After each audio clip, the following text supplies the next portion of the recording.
तो जय श्री कृष्णा, जय श्री राम, जय श्री राधे राधे, जय श्री महाकाल। इस प्रवचन में आपको श्रवण कराएंगे जड़ भरत और राजा रघुगण की भेंट होने पर जो चर्चा हुई परस्पर, वो ज्ञान की चर्चा है। उस ज्ञान की चर्चा का श्रवण कीजिए।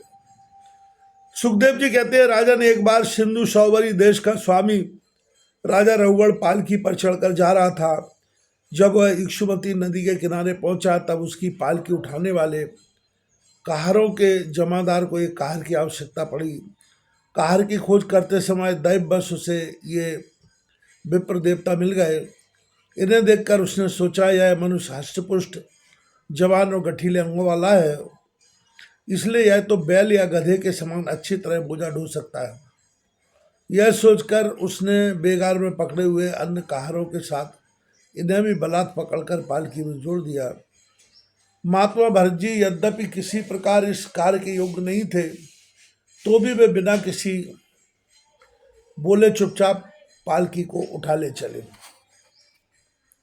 ये बेदुजबर कोई जीव पैरों तले दब जाए तो इस डर से आगे की एक बाण पृथ्वी देखकर चलते थे, इसलिए दूसरे कारों के साथ उनकी चाल का मेल नहीं खाता था।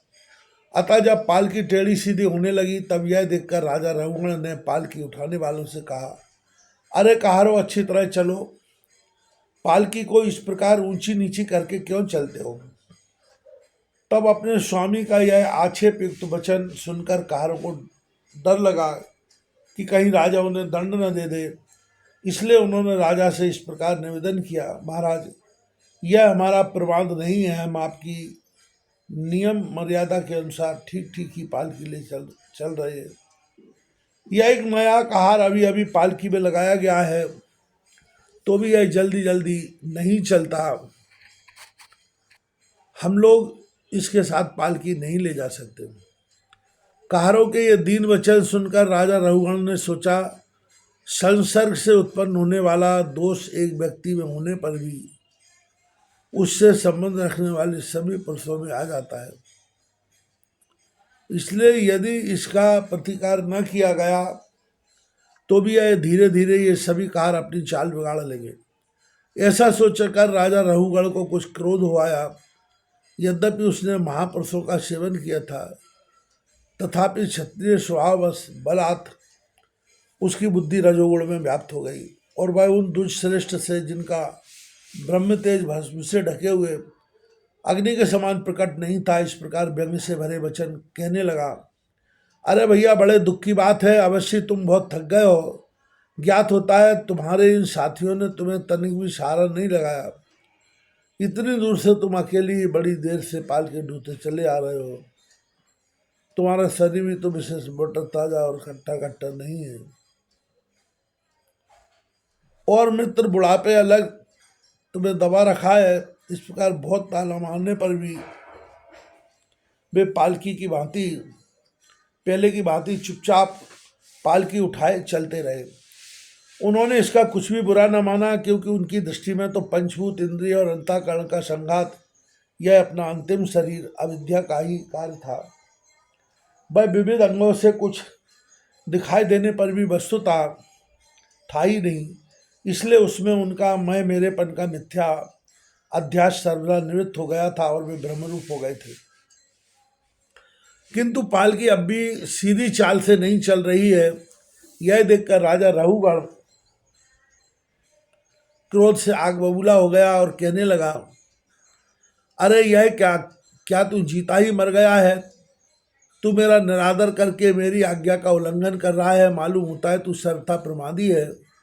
अरे जैसे दंड पाणी यमराज जन्म समुदाय की उसके अपराधों के लिए दंड देते हैं, उसी प्रकार मैं भी अभी तेरा इलाज किए देता हूँ। अब तेरे होश ठिकाने आ जाएंगे।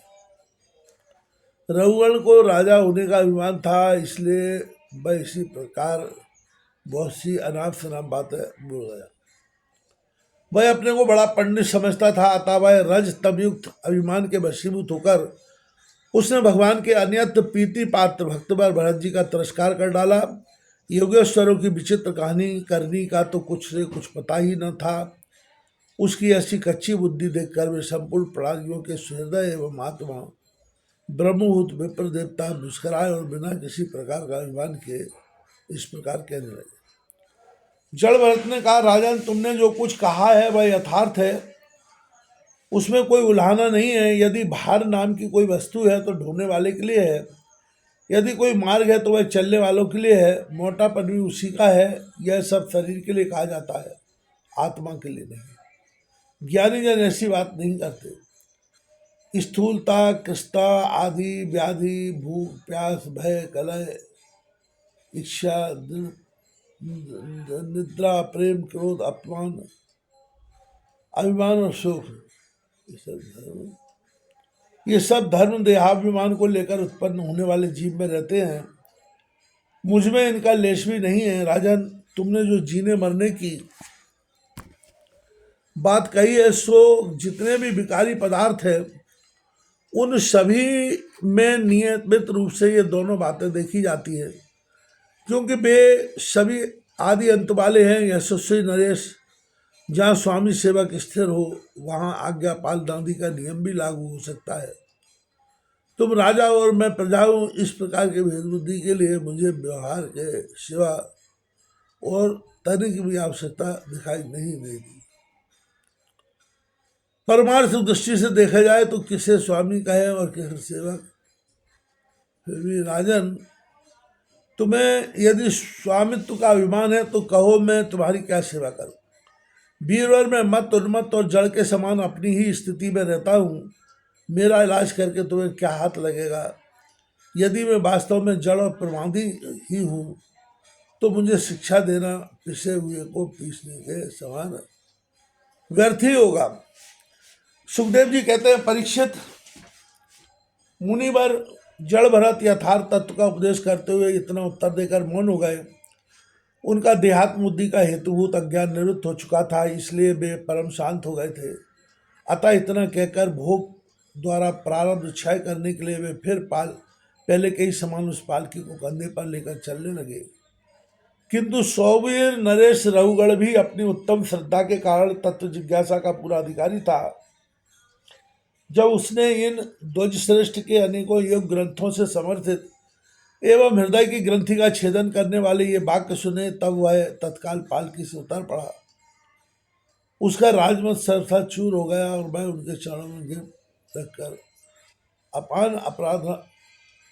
अपना अपराध क्षमा कराते हुए इस प्रकार कहने लगा, देव, आपने ध्वजों का चिन्ह यज्ञोपवीत धारण कर रखा है। वास्तव में आप बतलाइए, इस प्रकार प्रच्छन्न भाव से विचरने वाले आप कौन हैं? क्या आप दत्तात्रेय हैं? यदि अवधूतों में से कोई है, आप किसके पुत्र हैं? आपका कहाँ जन्म हुआ है और यहाँ कैसे आपका पदार्पण हुआ है? यदि आप हमारा कल्याण करने पधारे हैं तो क्या आप साक्षात सत्यमूर्ति भगवान कपिल जी ही तो नहीं है? मुझे इंद्र के वज्र का कोई डर नहीं है, ना मैं महादेव जी के त्रिशूल से डरता हूँ और न यमराज के दंड से। मुझे अग्नि, सूर्य, चंद्र, वायु और कुबेर के अस्त्र शस्त्रों का भी कोई भय नहीं है, परंतु मैं विप्र कुल के अपमान से बहुत ही डरता हूँ। अतः कृपया बतलाइए, इस प्रकार अपने विज्ञान और शक्ति को छिपाकर मूर्खों की भांति विचरने वाले आप कौन हैं? विषयों से तो आप सर्वदा अनासक्त जान पड़ते हैं। मुझे आपकी कोई जरूरत नहीं है। साधो आपके योग युक्त वाक्यों की बुद्धिमत्ता द्वारा आलोचना करने पर भी मेरा संदेह दूर नहीं होता। मैं आत्मज्ञानी मुनियों के परम गुरु और साक्षात श्री हरि की ज्ञान शक्ति के अवतार योगेश्वर भगवान कपिल से यह पूछने के लिए ही जा रहा था कि इस लोक में एकमात्र शरण लेने योग्य कौन है। क्या आप वे कपिल मुनि ही हैं जो लोगों की दशा देखने के लिए इस प्रकार अपना रूप छिपाकर विचर रहे? भला घर में आसक्त रहने वाला विवेकहीन पुरुष योगेश्वर की गति कैसे जान सकता है? मैंने युद्धादि कर्मों में अपने को सम होते देखा है, इसलिए मेरा अनुमान है कि बोझा ढोने और मार्ग में चलने से आपको भी अवश्य ही कष्ट होता होगा। मुझे तो व्यवहार मार्ग भी सत्य ही जान पड़ता है, क्योंकि मिथ्या घड़े से जल लाना आदि कारण नहीं होते। देहादि के धर्मों का आत्मा पर कोई प्रभाव नहीं होता। ऐसी बात भी नहीं है। चूल्हे पर रखी हुई बटलोई जब अग्नि के तपने लगती है तब उसका जल भी खोलने लगता है, फिर उस जल से चावल का भीतरी भाग भी पक जाता है। इसी प्रकार अपनी उपाधि के धर्मों का अनुवर्तन करने के कारण देह, इंद्रिय, प्राण और मन की सन्निधि से आत्मा को भी उनके श्रम समाधि का अनुभव होता ही है। आपने जो दंडादि की व्यर्थता बताई, सो राजा तो प्रजा का शासन और पालन करने के लिए नियुक्त किया हुआ उसका दासी है, उसका उन्मत्तादि को दंड देना पिसे हुए को पीसने के समान व्यर्थ नहीं हो सकता, क्योंकि अपने धर्म का आचरण करना भगवान की सेवा ही है। उसे करने वाला व्यक्ति अपनी संपूर्ण पाप राशि को नष्ट कर देता। दीनबंधु राजत्व के अभिमान से उन्मत्त होकर मैंने आप जैसे परम साधु की अवज्ञा की है। अब आप ऐसी कृपा दृष्टि कीजिए जिससे साधु अवज्ञा रूप अपराध से मैं मुक्त हो जाऊं। आप देहाभिमान शून्य और